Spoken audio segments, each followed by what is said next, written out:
guys, Mark here, Silversound Guitar. Welcome to another quick tip of the day. Last time we talked about how do we hold our pick, and we figured out ways that would make that easier for us as a beginner, right? Today, we're going to be talking a little bit about pressure requirements on the fretboard. Now, obviously, this changes with strings, right? Type of guitar, so acoustic, electric. Today, I'm going to be using an electric guitar, which happen to have a little less resistance. So keep that in mind as we're going across and looking at this. Let's jump right in. First thing we want to notice across that fretboard, where should we place our fingers, right? Now, every teacher, since I've been taking guitar lessons, and people that I've talked to, books I've read from Wild Stringdom to Berkeley Press stuff, everything that we've got has a variation of this, which is kind of like a spider exercise where you're doing like, one finger next to the other. You're working on your alternate picking. You're getting faster at kind of mobility, dexterity, things like that. It makes sense.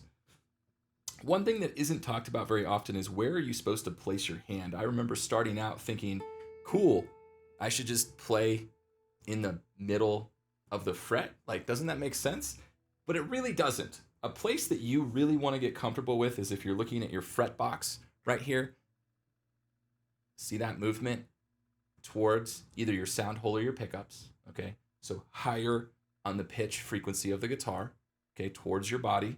You're going to be going instead of down here, because that's where you start getting this, right? Even if you're pressing hard, you still get a lot of that buzz, okay? Now, you get some, but you can fight that, right, while you're in the middle of the fret with a lot more pressure. And that's something that I would suggest avoiding, because why do that if you don't need to? Like, it doesn't make sense. Move your finger up closer to that post that you're going to see right there. And look at that, you get a nice clean sound, okay?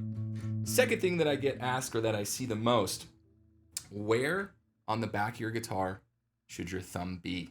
This is always one of the hardest things. And of course, the thing to know about this is it changes based on your body. So you're going to know your body better than anybody else that's going to be teaching you this, but they can give you some pointers and they can give you some proper technique, because there is that, it exists in the guitar world, of where you should be here and what's going to be best for, generally speaking, your body, okay? I always tell students, try to be behind the second finger, either on the left or the right, okay, depending on what your thumb wants to do. The reason for that is you definitely don't want to have force against force. You're just going to be like, when really you can offset that a little bit, right? Think like a drummer, create a fulcrum with your body, make everything a nice movement so you're not necessarily fighting against yourself, but you're fighting with yourself to do that. You'll notice on guitars, what they have is an ergonomic kind of idea right here, especially on your Strat. So let's take a look at this one right here. So you'll see this right here, and what you can do is you can rest that forearm right there, and what you're doing is you're kind of pulling a little bit of that guitar this way, and what your fingers are doing is they're pulling it this way. And so realistically, you don't even need your thumb in the equation to make noise. You don't need that, right? If you're doing that. So think about ways that you can kind of get your finger on there. You can kind of situate that, create kind of like a nice movement with your fingers as well. I see a lot of people when they're first starting out where they get, it's really hard to do now, I'm so sorry, but it buckles, like your joints will buckle, and you want to avoid that idea. And what you want to shoot for is a rounded kind of half circle as best as you can for this. That's going to just create a lot easier placement with your fingertips across those frets.